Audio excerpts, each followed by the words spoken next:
We all know how to set up Kanban board in Jira or any other tool that you use. You can create a Kanban board with just a click.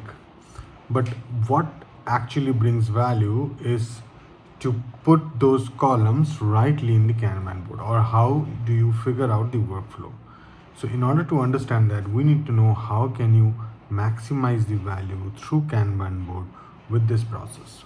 Welcome to your personal coach. I am Debopom with you, and today we are going to talk about Kanban boarding. What happens before you set up your Kanban board? Now, in order to understand the reason behind the Kanban board setting up, let's try to understand a bit about the constraint.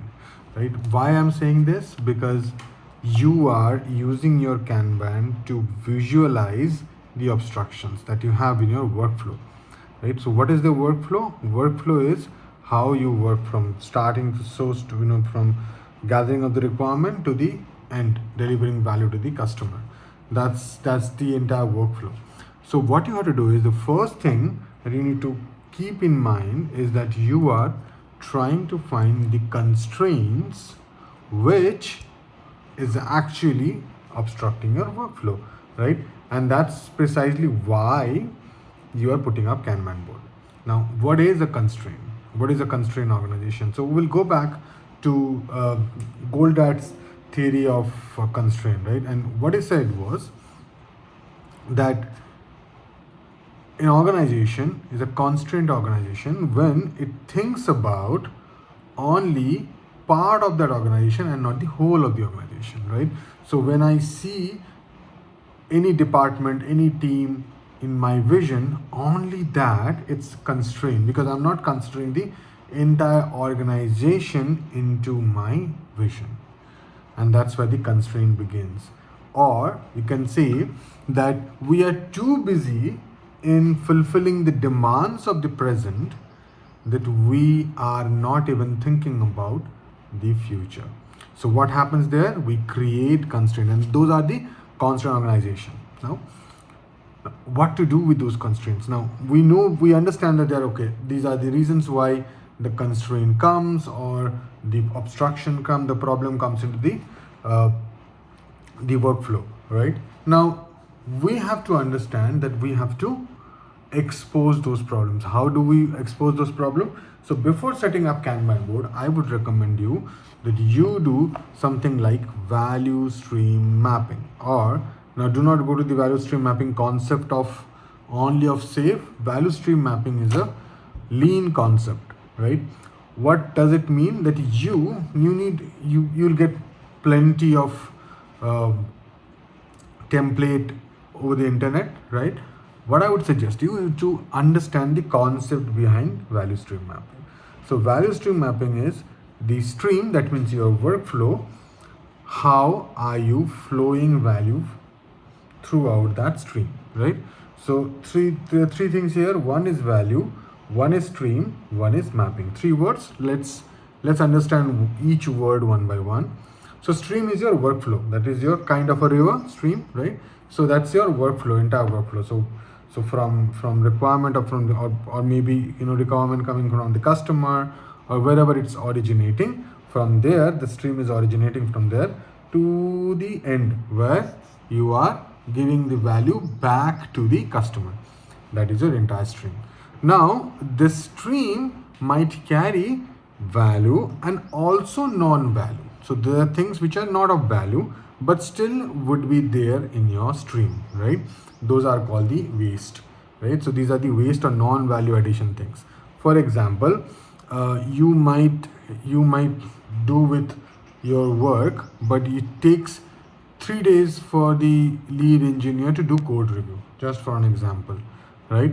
Now those 3 days that the lead engineer, because of XYZ reason, whatever reason, maybe it's a bandwidth issue, maybe it's some other issue, that person was not there, whatever, the system had to stop for 3 days for the code review. So those 3 days for this particular system, for the particular code review, is a waste. It could have been done in few hours, right? But it's 3 hours. So that's a constraint. That's a non-value add. So our job is to find out that stream what are the values that are flowing through my stream, what are those non-values that are flowing through my streams.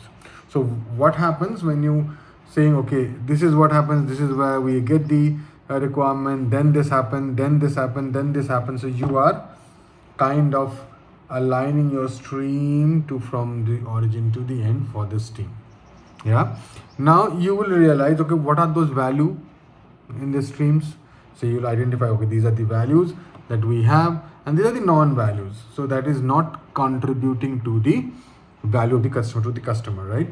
So we are sitting on it does not require maybe time, maybe we need approval, all these things are non-value, right?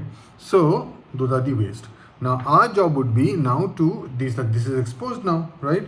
So the entire value stream mapping was to understand where are the constraints, what is my stream, and how the stream flows through the organization for my team, right?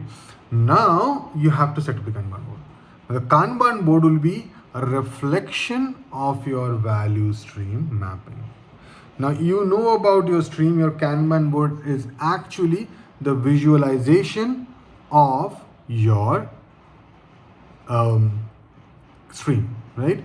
So the stream you are visualizing on your board. So this is what is happening, and each stage there is a handover, there is a small buffer that we have because we are working in a knowledge industry, right?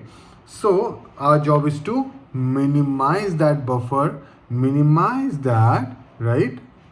Why? Because we are cutting down the non-value adds and enhancing the value add. So what will happen? Your stream will improve.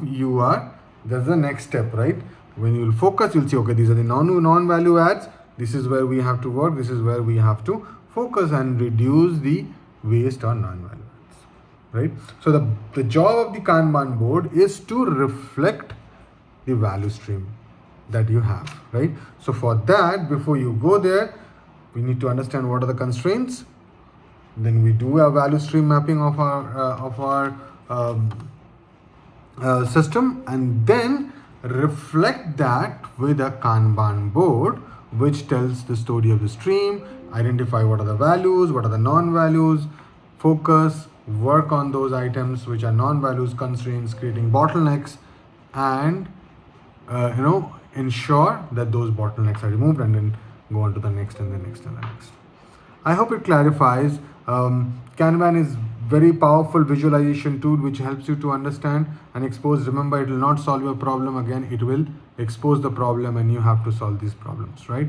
So please reach out to me in case you have any doubt.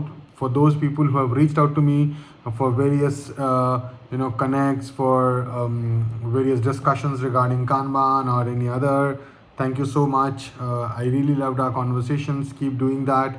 And to all those who wants to, please reach out to me over YouTube, or you can reach out to me on LinkedIn, and we shall discuss and we'll try to help each other. So till then, please subscribe, and thank you so much for watching this. I shall see you soon.